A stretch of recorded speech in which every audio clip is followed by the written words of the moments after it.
Well, hey, peepers. It's me again, Margaret. I got up a little while ago. I need some more coffee. I was sitting here talking to Almighty. We were discussing some things that I'd been talking to him about. And one of those things is forgiveness. How does that work? You know? What if the person is dead already, Who offended you or you offended? How does that work? And he said, come Judgment Day, when Jesus comes again, that's Judgment Day. Because when you die and you go to heaven, he said, absent from the, body, present with the Lord. But none of them have been judged yet, because it's not Judgment Day. I was like, okay. I put everybody in a basket, and I ask God to take care of them. And I say a prayer from what I'd like. And he said that he would honor those things according to their will, because we all have a will. We all have control of our own lives. And whatever it is that you desire, the other person, each one of us, that is what God works with. And so he told me, he would do as I asked within reason, because each person has a will.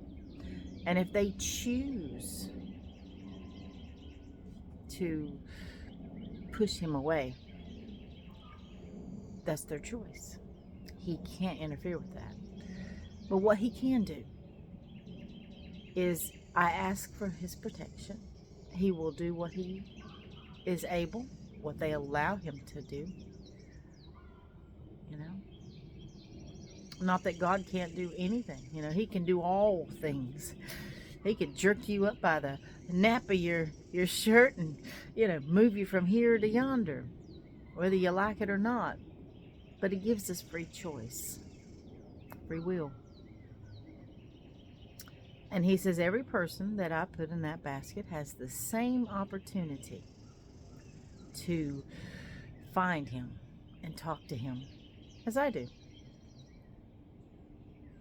I'm like, okay.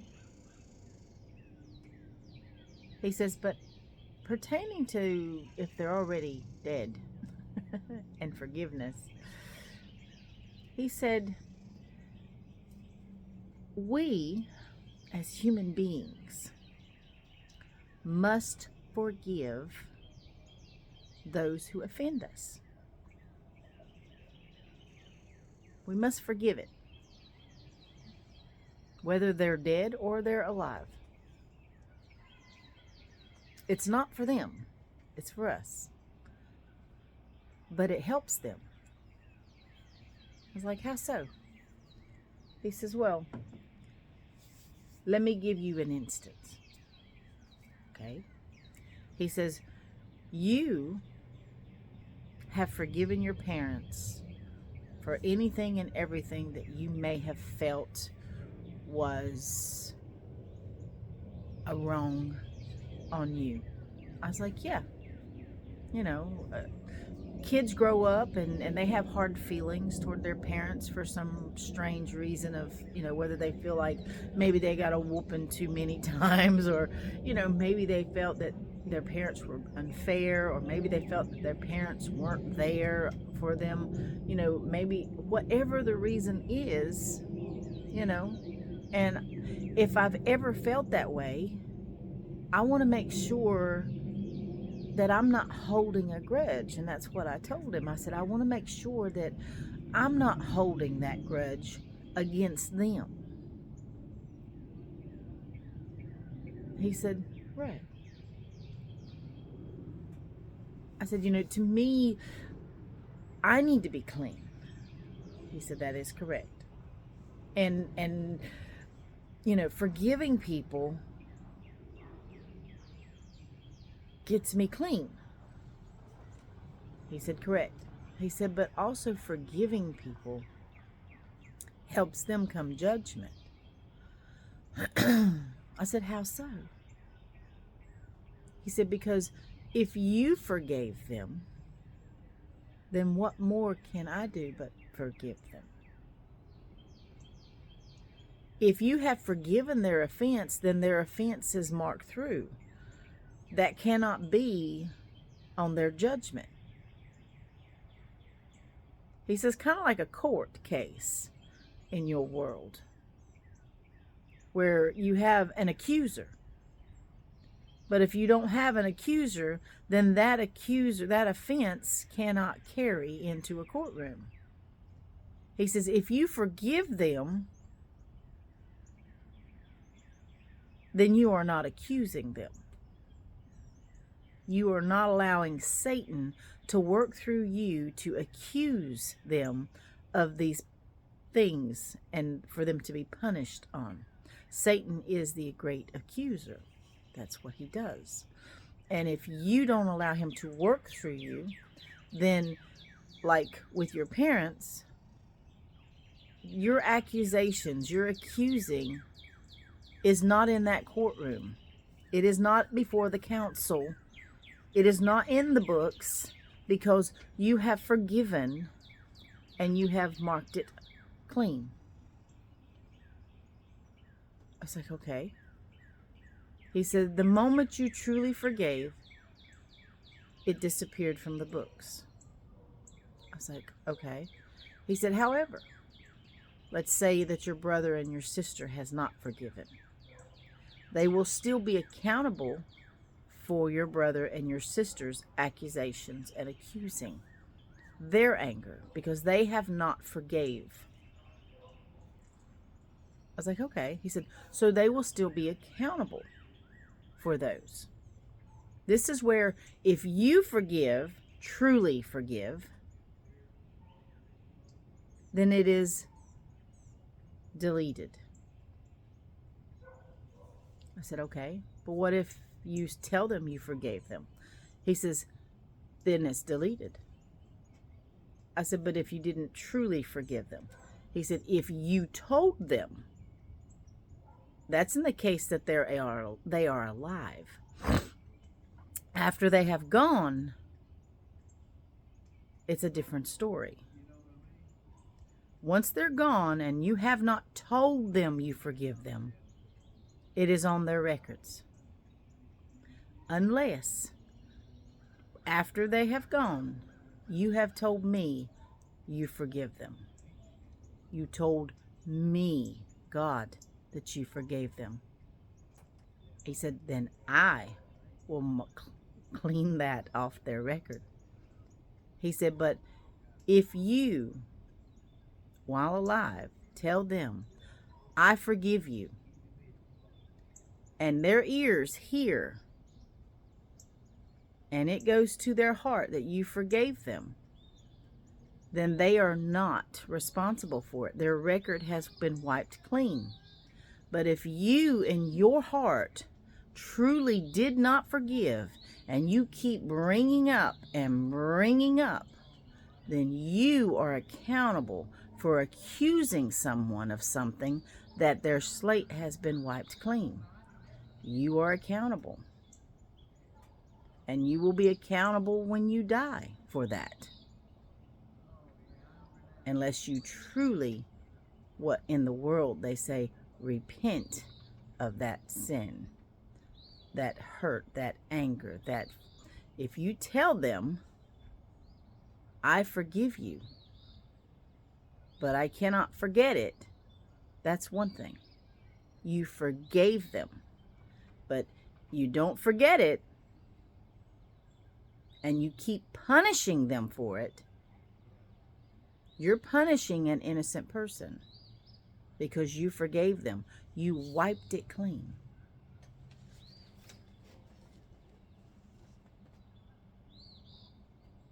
I said, now I get it. Now I get it. While we're alive, we tell them, I forgive you, it's pretty much like it's written in stone. He said, yes. I said, and if they die and we have not told them that we forgive them, then they are accountable. He said, yes. I said, unless we come to you and say, Father, I know that they're dead, but I never got a chance to say, I forgive you. And I truly do forgive them of their offense to me, of how they made me feel, and, that kind of thing. I said, then you will wipe it from their record? He said, yes. I said, awesome. But if we tell them we forgive them, but in our heart and our mind we truly didn't forgive them, we just said the words, when they say, I'm sorry, can you forgive me? And we say, yeah, I forgive you. But then the next day we get an argument with them or what, and we bring it up. We're held accountable because we told them and they heard with their ears, which means God heard, that we said we forgave them. But really we didn't. So we lied. We created a sin in our own hearts and freed them from theirs.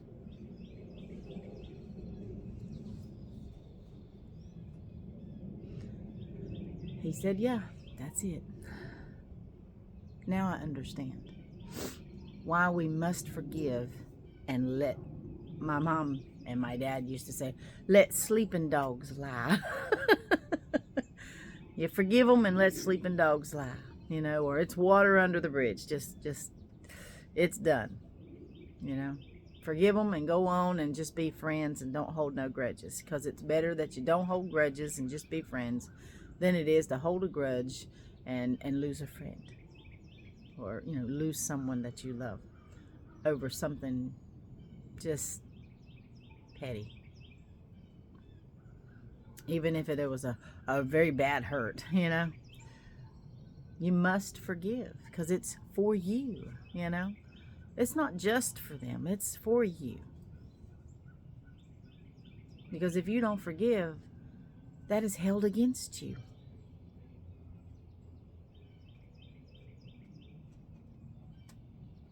And let's say you don't forgive them while they're alive and you don't forgive them while they're dead, and you keep holding that grudge. They, yes, will be held accountable for that, and so will you, because you are holding a grudge. You're holding that anger. So come Judgment Day, when Christ comes again, that anger in your heart, that tear, so to speak, that unfruitful feeling, you're accountable for it.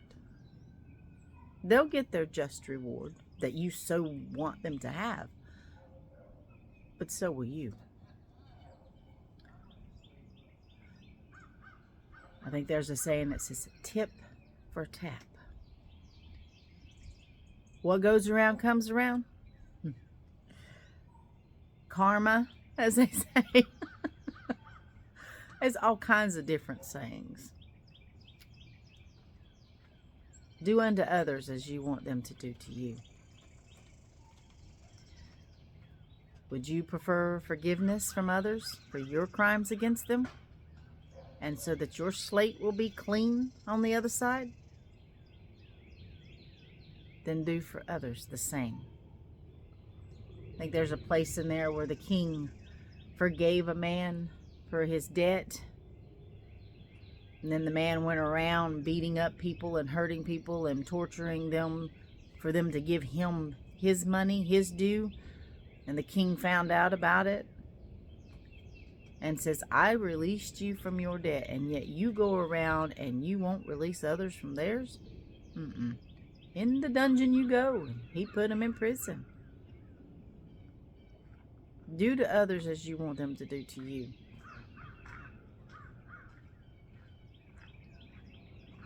forgiveness isn't just for the other person, it's for you. Come judgment. That's what I learned this morning. And if you truly forgive somebody, it's a wonderful thing. But if you don't, then you release that person, but you don't release yourself. You bond yourself into chains.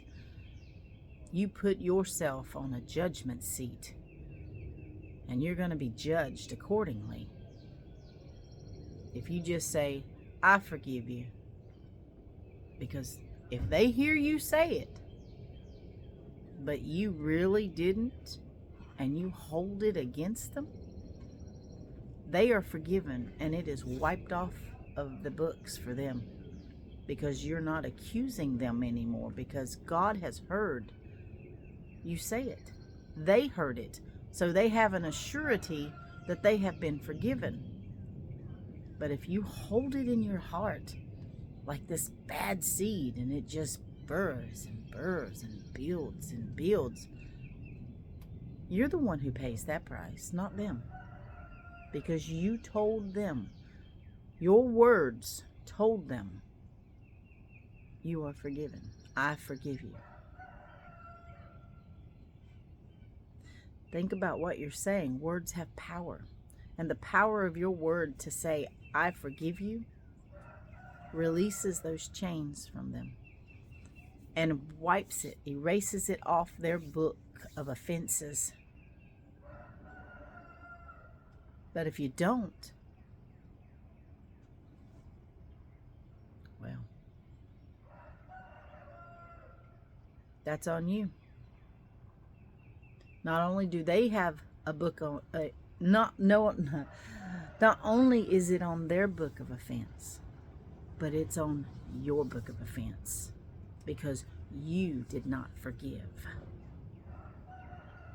And we are taught we must forgive. All God's children must forgive. And put those things in the sea of forgetfulness. Just let God have it. And forgive. Truly forgive.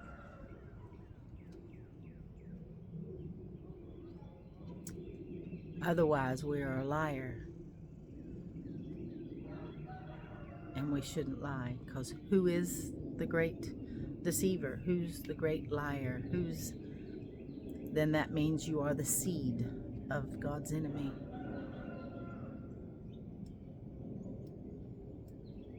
Words have power. But anyway, I wanted to share with you what I found out this morning, and hopefully it helps somebody. Learn to forgive wholeheartedly. Don't hold grudges. Because I want everybody to go to heaven, and I want everybody to know, whoever can hear this, I want you to know what God tells me and how, to forgive and why you must forgive. But I love you, and I do hope it helps somebody. And remember, He's listening, and He's watching through other people and animals. And He watches us. He listens to us, and He speaks to us, not just through nature and the beauty of it, but He'll speak to us through other people. He'll speak to us through animals. You ever had one come up and rub on you, give you a smooch, and it just makes you feel so nice? God loves you. He loves every one of us. Y'all be safe. Have a blessed evening. And don't forget to talk to Almighty.